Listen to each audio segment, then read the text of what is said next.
प्रणाम श्री सत छत्रसाल महाबली कयो बलिपे। आज का हमारा अध्याय नंबर 33 छत्रसाल महाराज के लिए एक उक्ति। जितेंद्रिय छत्रसाल, जितेंद्रिय मतलब महाराजा छत्रसाल उम्र सिर्फ 22 साल के थे। अत्यंत छरहरे युवा थे, बलिष्ठ, पौरुष भरपूर, अत्यंत सुंदर, अत्यंत रूपवान, इतने आकर्षक कि अप्सरा भी उनके पीछे पागल हो जाए ऐसे रूपवान थे, गुणी थे, पराक्रमी, शौर्यवान, चमकती आंखों वाले। छत्रसाल महाराज की ऐसी प्रतिभा थी, बुंदेलखंड की हर कुंवरी राजकन्या उनको देख के माता पार्वती से प्रार्थना करती, काश हमें छत्रसाल जैसा वर मिले। किसी सुंदर बुंदेलखंड के एक महान कवि ने छत्रसाल महाराज के रूप की, उनके पराक्रम की, उनके आभा की जो बात कही है, जो मैं आपको सुनाना चाहता।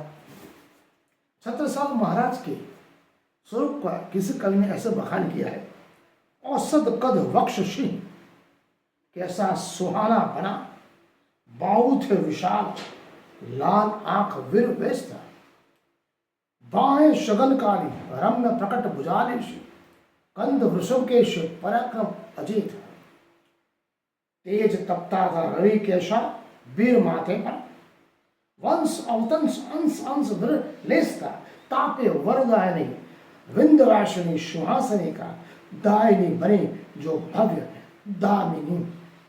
विशेषता गर्मियों के दिन थे, गर्मियों के दिन थे, सूरज भगवान बहुत मध्याह्न में चमक रहे थे, भीषण गर्मी चल रही थी। विंध्याचल पर्वत की पहाड़ियों, पूरा पहाड़ी एरिया था, पाषाण था, घने जंगल, घने वृक्ष, लहलहाती ठंडी ठंडी हवाएं, लेकिन सूर्य मध्याह्न पे था।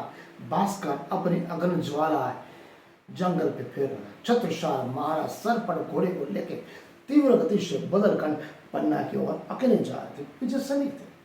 छत्रसाल महाराज का घोड़ा तीव्र गति से चलने से थोड़ा हार चुका था, थक चुका था। छत्रसाल महाराज इतने गर्मी से त्रस्त थे। छत्रसाल महाराज ने सोचा कुछ क्षण के लिए आराम किया जाए। छत्रसाल महाराज ने जंगल में एक बनी बावड़ी के पास ठहरे। उन्होंने सोचा घोड़े को थोड़ा जल पिला जाए, वो थोड़ा आराम कर ले। घोड़ा थोड़ा भोजन कर ले, घोड़े को थोड़ा घास फूस दिया, खुद बावड़ी में जल पिया, भोजन किया और एक घने वृक्ष के नीचे थोड़े से क्षण के लिए आराम करो, ऐसा ही सोचे। पूरे दिन की थकावट, इतनी भीषण गर्मी और लहलहाती ठंडी हवा, प्रभु प्राणनाथ की कृपा से ऐसे ही वो जैसे आंख मूंदी, वो तुरंत वो सो गए।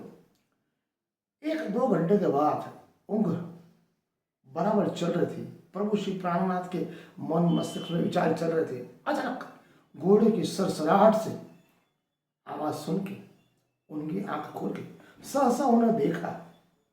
घोड़ा क्यों सरसराहट है? उन्होंने देखा कि एक नवविवाह राजकुमारी कन्या उनके पास खड़ी थी। छत्रसाल महाराज उसको देख के अचंभित हो चुके। वो राजकुमारी अत्यंत सुंदर, रूपवान, कामिनी से भरी हुई थी। छत्रसाल महाराज ने उसको एक क्षण के लिए देखा, उस सोच में पड़ गए। निर्जन जंगल, पहाड़ी, घना जंगल, ये राजकन्या यहाँ कैसे? कहीं वो भूली भटकी तो नहीं है?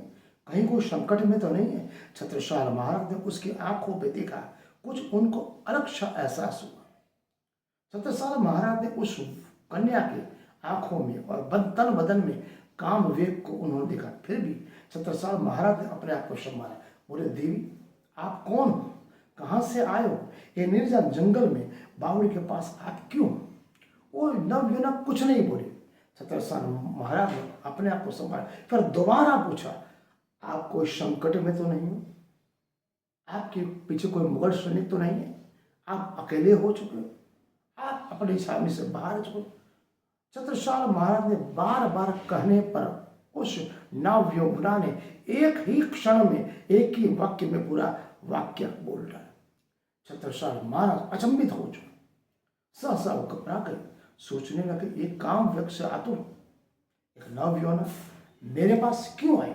छत्रसाल महाराज कुछ और सोचने ही लगे थे। छत्रसाल महाराज ने सोचा कि मुझे उस नवयुवक ने बोला, आप छत्रसाल जी, छत्रसाल बोला मैं छत्रसाल है, बुंदेलखंड के महाराज है। उसने बोला मुझे आपके जैसा पुत्र चाहिए, आप मुझे आलिंगन दो।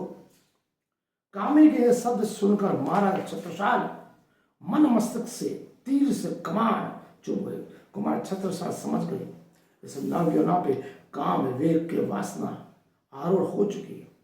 छत्रसाल महाराज ने क्षण भर के लिए पद्मासन लगाया, आंखें बंद करी, प्रभु श्री प्राणनाथ का ध्यान दिया। छत्रसाल महाराज का तुरंत संकेत आया। प्रभु श्री प्राणनाथ ने बोला उनके ध्यान में, कुमार आज ही आपको ये मौका है। आपके सूर्यवंश में मर्यादा पुरुषोत्तम श्री राम की आज्ञा से स्वयं लक्ष्मण जी ने सूर्यपंख आपके नाक काट दी थी। एक स्त्री का अपमान किया था, कलंकित किया था, आपका इतिहास कलंकित है, आपको उस कलंक को मिटाना है। छत्रसाल महाराज ने अपने आप को संभाला।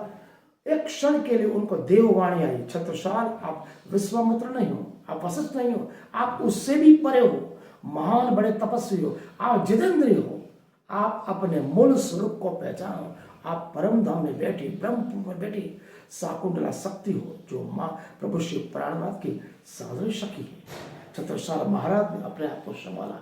तुरंत छत्रसाल महाराज ध्यान से छूटे।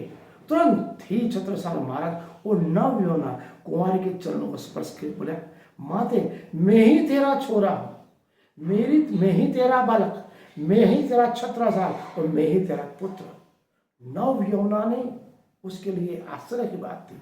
एक युवान पुरुष, छत्रसाल पराक्रमी पुरुष, उसका तुरंत काम वेग तुरंत उतर गया। उसने ये सोचा भी नहीं था। छत्रसाल महाराज ने सच्चे दिल से उसको मां के पुकारा।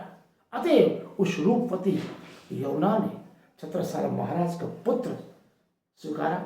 छत्रसाल महाराज ने बोला, मेरी माता तो नहीं है, आप मेरी राजमाता बन गई।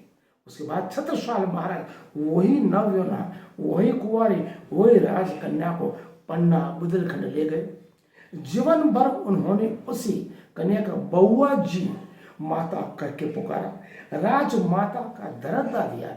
जीवन भर उन्होंने माता का सम्मान दिया और पत्रवत उनकी सेवा की। आज भी पन्ना बुंदेलखंड में उस बउजी माता का महल खंडर के रूप में पड़ा है। ऐसे हमारे महाराज छत्रसाल जितेंद्र थे। वो काम, क्रोध, लोभ, मोह, माया से परे, एक भोगविलास से परे एक जितेंद्र धर्म पुरुष थे। ऐसे हमारे अध्यात्म शक्ति के अवतार, श्रेष्ठ के अवतार प्रभु श्री छत्रसाल जी महाराज को सत सत नमन। आज का अध्याय हमने जितेंद्रिय महाराज छत्रसाल का एक छोटी सी घटना का हमने वर्णन किया। आप समझ सकते हो इस नारी शक्ति के लिए इससे बड़ी बात क्यों न हो। एक महाराजा उस नवयुवना को अपनी माता स्वीकारता है। आप समझ सकते हो महाराज छत्रसाल में देवीय गुण थे। ऐसे नहीं कहा गया वो शेष नारायण के अवतार। प्रणाम। कितने मिनट